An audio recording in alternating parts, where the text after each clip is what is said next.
We discovered she's been stealing from us for years. Sonia's voice carried through the entire floor. Every person working nearby stopped what they were doing. I stood next to the water dispenser, holding my cup. My hand didn't shake. Not yet. Years, she repeated, turning to look directly at me. Right under our noses. Taking money meant for all of you. For your salaries. For this company's future. Two security guards appeared at the far end of the room. They walked toward me, their movements unhurried but deliberate. I set my water down on the nearest surface. The cup made a small sound. I trusted her, Sonia continued. Her voice had this quality to it, like she was genuinely hurt. Owen trusted her. We all did. My name is Leah. 3 years ago, I took this job because I needed to believe in something clean again. My previous workplace had been suffocating, not because of dishonesty, but because of its opposite. Every transaction questioned, every decision reviewed, every penny accounted for 3 times over. I wanted somewhere I could breathe, somewhere that trusted me to do my work without someone constantly watching. Irongate Solutions hired me to manage their money. Owen, who ran the company, built things, technology things. He spent his days thinking about how to make products work better, faster, cheaper. He told me during my interview that he hated looking at numbers. His wife, Sonia, had been helping with the financial side, but they'd grown too large for that now. They needed someone whose only job was keeping track of where money came from and where it went. I said yes within a week. The first month felt perfect. The office was bright, people smiled. Owen would pass my workspace and ask how things were going, but he never demanded reports or explanations. He just wanted to know I had what I needed. Sonia came by more often. She'd bring me tea sometimes, ask questions about my previous job, my family, my life outside this place. I thought she was being kind. The second month, I started noticing the gaps. Money left our accounts regularly, large amounts. The paperwork said they were payments to various businesses we worked with, suppliers, contractors, service providers. But when I tried to match those payments to actual work being done, things didn't align properly. A payment to one company happened 3 weeks before we'd even signed an agreement with them. Another payment went to a business that our project managers had never heard of. I didn't say anything yet. I told myself, maybe I didn't understand how things worked here. Maybe there were arrangements made before I arrived. Maybe I was being too careful, too paranoid, bringing my old workplace's suspicion into this new environment. The third month, I saw Sonia's name, not directly, but buried in the registration information for one of these companies we supposedly worked with. She was listed as a founder. The business received $40,000 every month from Irongate. It provided nothing in return. I went home that night and sat in my apartment for hours. Just sat, didn't eat, didn't turn on any lights as the sun went down. I thought about what this meant, about whether I should talk to Owen, about whether I was making too much of something that might have a reasonable explanation. By the 4th month, I'd found 3 more businesses connected to Sonia. Together, they pulled hundreds of thousands from Irongate every month. Some months, over $1 million. The money was supposed to go toward actual business needs. Instead, it funded whatever Sonia was building for herself. I still said nothing, but Sonia changed how she spoke to me. Small things at first. She'd ask how I was doing, but her tone suggested she already knew the answer, and it concerned her. She'd mentioned to other people, while I was nearby, that I seemed tired lately, stressed. She hoped everything was all right with me. Leah's been here late every night this week, she told Owen once, standing just outside my workspace. I worry about her. That kind of stress isn't healthy. I hadn't been staying late. I left at the same time I always did. She started asking me about my personal finances. Did I have family helping me? Was rent expensive where I lived? She knew someone who could connect me with better opportunities if I needed extra income. Just trying to help, she'd say. Just want to make sure you're okay? Before I continue, I want to thank you for listening to this. Really, it means something to know someone's hearing this story. Tell me in the comments where you're listening from. I'd love to know where you are right now. Thank you. Now, back to what happened. 5 months ago, I made my decision. Not the decision you might think. I didn't start gathering proof, didn't build files or take photos or keep secret records. I did something simpler. I contacted the government office that investigates financial crimes at companies. I didn't accuse anyone. I just asked questions. What were the rules about reporting? How did inspections work? When did they usually check companies in our industry? The person I spoke with became interested. Why was I asking? Was there a concern? I suggested they might want to do a routine inspection of Iron Gate. We'd grown significantly. It seemed like the responsible thing to do. They agreed, said they'd schedule something in about 2 months. I never told Sonia about this conversation, never mentioned it to anyone, but Sonia had her own sources. 6 weeks later, she found out somehow that inspectors were scheduled to visit. I watched her that day, the way she walked faster between rooms, the way she checked her phone constantly, the way she looked at me. The next morning, she started setting things up. She'd had access to my login information for months. She'd asked for it early on, saying she might need to check something if I was ever out sick. I'd given it to her because refusing would have seemed suspicious. She used that access to move her recent transfers, made it look like they'd come from accounts I controlled, created a trail that pointed to me. I knew what was happening. I watched it happen. I didn't stop it, because 2 weeks earlier, I'd done something else, something she didn't know about. I'd contacted Owen directly, not at the office. I'd found where he went most mornings before work, a small place that served breakfast. I'd waited outside one day and approached him. "I need to talk to you about your money," I'd said. "Not here, somewhere private. It's important." He'd looked confused but agreed. We met that evening. I told him everything, showed him where to look. He'd gone pale, asked me to repeat certain parts, asked why I hadn't come to him sooner. I told him I'd needed to be certain first. I needed to understand the full picture. "The inspectors," I'd said. "They're not coming in 2 months like Sonia thinks." I spoke with them again. "They're willing to come earlier, much earlier. They could be here next week if you authorize it." Owen had authorized it. So when Sonia made her announcement that afternoon, when she pointed at me and declared I'd been stealing, when those guards walked toward me, I knew what was really happening. I raised my hands, palms forward. "I understand," I said. My voice was steady. Sonia looked relieved, vindicated. She turned to address everyone again. "I know this is shocking. Believe me, it shocked us too, but we have to protect this company. Protect all of you." The guards reached me. One of them spoke quietly. "Ma'am, we need you to come with us." "Of course," I said. What Sonia didn't see were the 3 people in Owen's office. They'd been there for 4 days, going through every transaction, every transfer, every account. They wore regular clothes. They'd entered through the side entrance early each morning before most people arrived.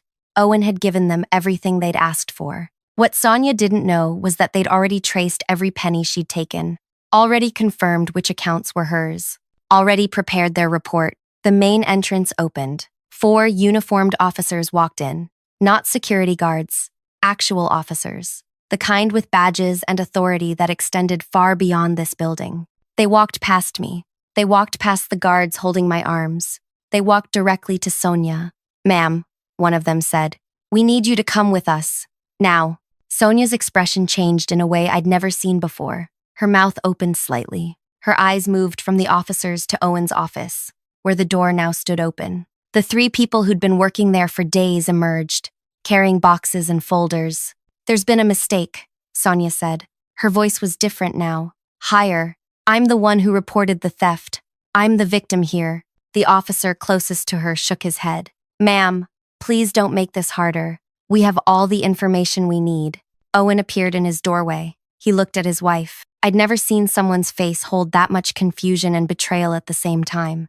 Not anger yet, just this horrible realization spreading across his features. "Owen," Sonia said, turning toward him. "Owen, listen to me. She's fooled you somehow. She's manipulated the records. I can explain everything." He didn't respond, just stood there. One of the officers moved beside Sonia. "Ma'am, you need to come with us now." The security guards released my arms. They stepped away from me, looking uncertain. Everyone in the room was watching. Nobody moved. Nobody spoke. Sonia's face shifted again, this time to something harder. She looked directly at me. "You did this," she said. "You set this up. You... lying..." "That's enough," the officer interrupted. "Let's go." They led her toward the entrance. She tried to pull away once, but they held her firmly. Not roughly, just firmly. As they passed me, she stopped walking, forcing them to stop too. "You'll regret this," she said to me. "Do you understand what you've done? Not just to me, to everyone here. This company won't survive this. All these people will lose their jobs. That's on you. I didn't reply. The officers moved her forward again, out through the entrance, toward the vehicles, waiting outside. The room stayed silent for another moment. Then everyone started talking at once. Questions flew in every direction. People clustered together, asking each other what had just happened, what this meant, whether what Sonia said was true about the company. Owen raised his hand. The talking subsided gradually. Everyone, he said. His voice was rough, like something was caught in his throat. I need you all to go home for today. We'll send information tonight about tomorrow. Just, please, go home. People gathered their belongings slowly. Conversations continued in hushed tones. I stayed where I was, unsure whether I should leave too or wait for Owen to say something to me. He caught my eye and gestured toward his office. I walked over. The 3 investigators had finished packing their materials. They nodded at Owen and left. He closed the door behind them, then turned to face me. Sit, he said. I sat. He moved to the window instead of his chair, looked out at the buildings beyond. How long have you known? Almost from the beginning, I said. 2 months after I started, I was certain. 2 months, he said it flatly. You've known for over 2 years. Yes. Why didn't you tell me then? I thought about how to answer. I wasn't sure you'd believe me. She's your wife. I was new, and I needed to be absolutely certain before I said anything. 2 years, Leah. I know. He turned to look at me. How much did she take? Total? Over 7 million. His hand went to his face. He pressed his fingers against his eyes. 7 million. Most of it in the last 18 months. She got bolder. And you just watched. I documented everything. Then I contacted the authorities. I made sure this would end by letting it get to 7 million first. I didn't have a defense for that. He was right. I could have stopped it at 2 million, at 3, at any point before it reached 7, but I hadn't. You wanted to make sure she couldn't wriggle out of it, Owen said. You wanted the amount to be so large that there was no way to dismiss it or explain it away. Yes, you sacrificed 2 years of my company's money to guarantee she'd face consequences. Yes. He sat down then, heavily, in his chair. Do you know what this means? For Irongate, the company will probably fail. Probably, he laughed. But there was no humor in it. Definitely. We're already operating on thin margins. 7 million gone means we can't pay suppliers. Can't make payroll next month. Can't fulfill our current contracts. We're finished. I said nothing. 70 people work here, Owen continued. 70 people with families, mortgages, lives that depend on this income. They'll all lose their jobs now. Because you decided the only way to stop my wife was to let her destroy everything first. I'm sorry, I said. Are you? He leaned forward. Are you actually sorry? Or are you just saying what seems appropriate? I thought about it, really thought about it. I don't know. He seemed surprised by that answer. At least you're honest. She was never going to stop, I said. If I'd come to you earlier, with less evidence, she would have talked her way out of it, convinced you I was wrong, or unstable, or trying to frame her. She was already setting that up, the way she talked about me to people, the comments she made. She was preparing everyone to doubt me, so you let her take everything. I let her take enough that no one could doubt it anymore. Owen stood up again, paced to the window and back. The investigators told me she'd been doing this since before you arrived. Did you know that? I suspected. 6 years. Small amounts at first, then larger. By the time you noticed, it was already her pattern, her system. He stopped pacing. Do you know what she spent it on? Her own businesses. 4 of them. Each one failing. Each one bleeding money as fast as she could pour it in. She was trying to build something separate from me, something that was hers. And when those businesses failed, she just took more, tried again, failed again, took more. His voice cracked slightly. She stole from me for 6 years, and I never knew, never even suspected. She was careful, and you were patient. We sat in silence for a while. Outside the office, the workspace had emptied. Everyone had gone home, like Owen asked. What happens now? I asked. Now? The investigators file their report. Charges get filed officially. There'll be a trial eventually. She'll probably go to prison.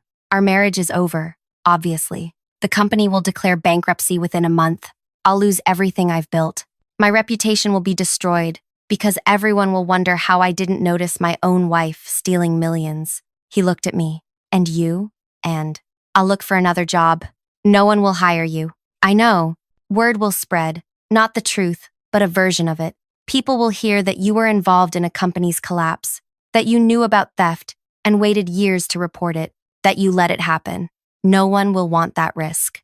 I know, I said again. So you sacrificed your career too? Yes. Why? Owen asked. Why do all this? Why not just find another job 2 years ago and leave? Why stay and watch and wait and plan? What did you get out of this? I considered the question. It deserved a real answer. When I first realized what she was doing, I was angry, but then I watched her. The way she smiled at people, the way she acted, concerned and caring, the way she was setting me up to take blame if anyone ever questioned anything. And I realized she'd done this before. Maybe not exactly this, but something like it. She knew how to manipulate, how to redirect suspicion, how to make herself look innocent.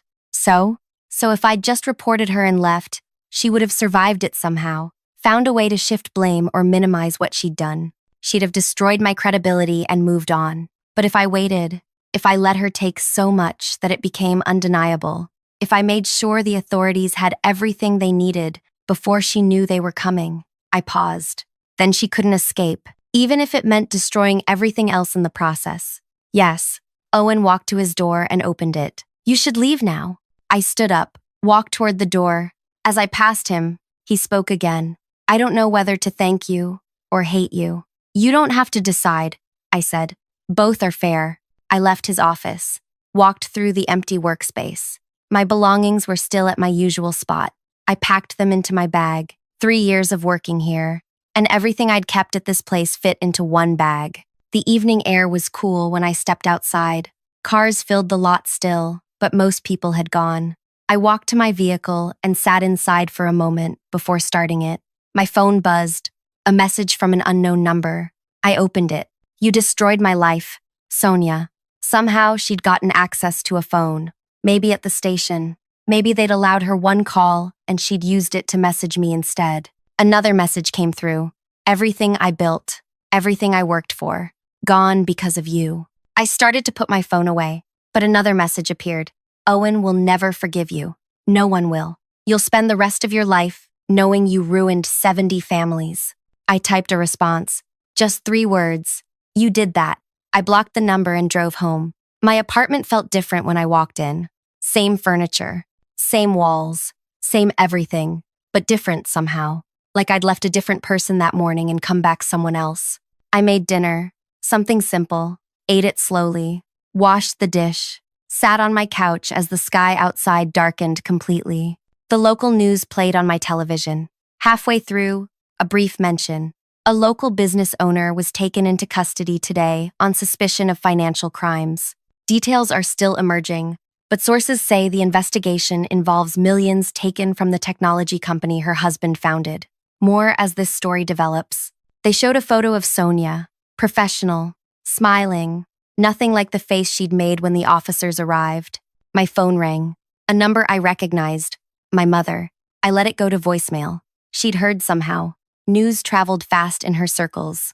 She'd want to know if I was all right, if I'd been involved, if I needed anything. I'd call her back tomorrow. Tonight, I just wanted quiet, but quiet brought thoughts. About what Owen had said, about the 70 people who'd lose their jobs, about whether I'd made the right choice, about whether there had been another way. I didn't have good answers. Maybe there weren't any. The next morning arrived too bright. Sunlight came through my windows in ways that felt intrusive. I got up anyway, made tea, sat at my small kitchen area, and opened my laptop. 63 messages waited in my personal inbox. Former colleagues, people I'd barely spoken to at Iron Gate, all wanting to know what had happened, whether the rumors were true, whether I was all right. I closed the laptop without responding to any of them. My phone showed missed calls too, 12 of them. My mother again, a former supervisor from my old workplace. 2 numbers I didn't recognize. I put the phone face down on the counter. For 3 days, I stayed inside, ordered food, ignored messages, watched the news coverage grow. The story became bigger than I'd expected. Local reporters found interest in it. A successful tech company brought down by the founder's wife, millions stolen over years. an employee who'd reported it. Some stories made me sound heroic, others made me sound complicit. None of them were quite accurate, but I didn't correct any of them. On the fourth day, someone knocked on my door. I looked through the peephole. A woman I didn't recognize. Professional clothes, tired eyes. "Leah?" she called through the door. "My name is Paula. I worked at Iron Gate. Can we talk?" I opened the door partway. "I don't think that's a good idea. Please, just 5 minutes." I let her in. She stood in my small living space, looking around like she was trying to understand who I was from my belongings. "I got the notification yesterday," Paula said. "We all did. The company's done. Officially. We have 2 weeks of pay coming. Then nothing." "I'm sorry. Are you?" She asked it the same way Owen had. Not accusatory exactly, just genuinely wondering. "I am," I said. "I have 2 kids," Paula said, "both under 5. My husband works part-time because childcare costs too much for both of us to work full hours. We need my income. Needed it. I didn't know what to say to that. Everyone's talking about what you did," she continued.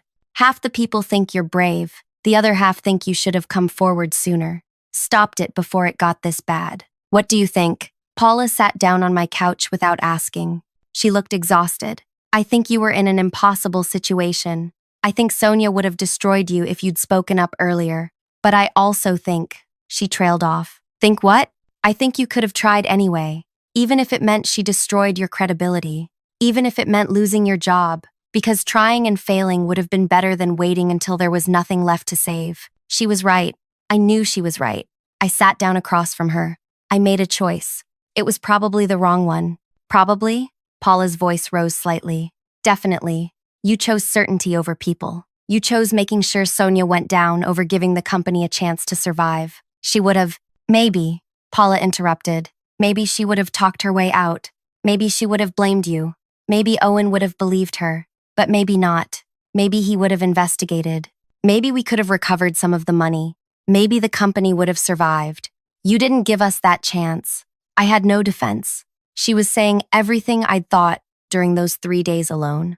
Everything I'd tried not to think about. "Why are you here?" I asked. "To tell me this?" Paula stood up. "I'm here because despite everything, I understand why you did it. I hate that you did it. I hate that my family is going to struggle because you made the choice you made, but I understand it." She moved toward the door. "I just wanted you to know that someone sees the whole thing. Not the hero version, not the villain version, just the messy, complicated, real version." She left. I sat in my apartment for another hour, not moving. That afternoon, I forced myself to leave, went to the store, bought groceries, normal things. As I waited to pay, the person behind the counter looked at me oddly, recognition in their eyes. They'd seen the news. They knew who I was. They didn't say anything, but I saw them whisper to a coworker after I left. This would be my life now. People recognizing me, having opinions about me, judging choices they hadn't had to make. A week later, Owen called. I almost didn't answer, but curiosity won. "The bankruptcy finalized," he said without greeting. "It's over. I heard. I'm selling my house. Moving somewhere smaller. Starting over, if you can call it that, at 47. Owen, I'm not calling to make you feel worse," he said. "Or better. I'm calling because the investigators finished their complete report. They found records going back 8 years. Sonia had been doing this even longer than we thought, and she'd done it before, at a previous company. Got away with it, because that company settled quietly rather than prosecute. I hadn't known that. If you hadn't done what you did," Owen continued, "she would have eventually taken everything anyway, then moved on, done it somewhere else. The pattern was clear once they looked at her history." "Does that make you feel better?" I asked. "No, nothing about this makes me feel better. But it makes me understand why you waited, why you needed it to be airtight, because you knew if there was any room for doubt, she'd slip through." "I'm still sorry," I said, "for what happened to everyone else." "Most of them found new jobs," Owen said. "Not all. Paula's struggling. She told me she came to see you." "She did. She's right, you know. About all of it. What you did was understandable and unforgivable at the same time." "I know. I have to go," he said. "I just wanted you to know about Sonia's history. Thought you should have all the information." He ended the call. I sat holding my phone, processing what he'd told me. She'd done this before, gotten away with it. The company I'd sacrificed, the jobs lost, the lives disrupted, all of that had prevented her from doing it again somewhere else. From hurting more people. Did that balance things? Did that make my choice defensible? I didn't know. Still don't. 3 months passed. I applied to 42 positions. Got 3 interviews. No offers. Word had spread exactly as Owen predicted. Not the full truth, but enough of it. Companies saw my name and found the news stories. Found enough questions to decide I wasn't worth the risk. My savings dwindled. I started looking at jobs outside my field, things that wouldn't check my background as thoroughly, things that paid less but would keep me housed and fed. Then I got a message from an address I didn't recognize. The subject line read, "Job opportunity." I almost deleted it as spam, but something made me open it. "Miss Leah, my name is Gordon. I run a small operation that helps people who've been financially harmed by fraud. We're not investigators. We're not authorities. We just help people navigate the aftermath. I've followed your situation. I'd like to talk about you joining our team. We need someone who understands how these things work from the inside. Call me if you're interested." A phone number followed.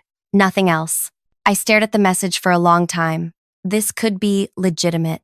Could be someone wanting to exploit what happened. Could be something else entirely. I called the number. Gordon answered on the second ring. His voice was older, weathered. "You called. Good. What is this?" I asked.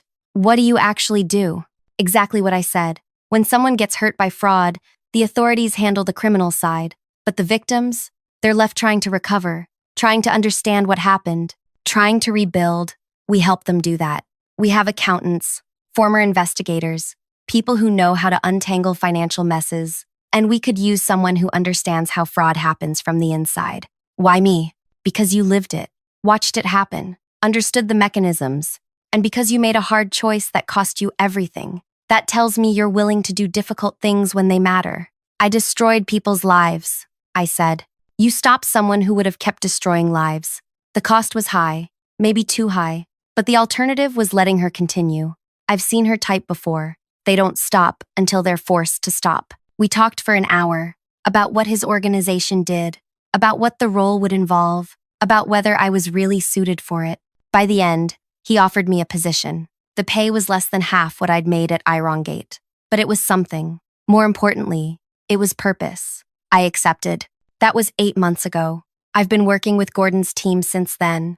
We help people piece together what happened to them, help them understand the schemes that targeted them, help them find what can be recovered. It's not glamorous. It's often depressing, but it matters. Last week, I got a letter, prison correspondence, from Sonia. I almost threw it away unopened, but I read it. She wrote 3 pages. Most of it was anger, blaming me, blaming Owen, blaming the investigators, blaming everyone except herself. But the last paragraph was different. "You knew what I was," she wrote, "before I even realized it myself. You saw the pattern. I keep thinking about that. How you watched me for 2 years and understood me better than I understood myself. I hate you for what you did, but I think you're the only person who actually saw me clearly." I haven't responded.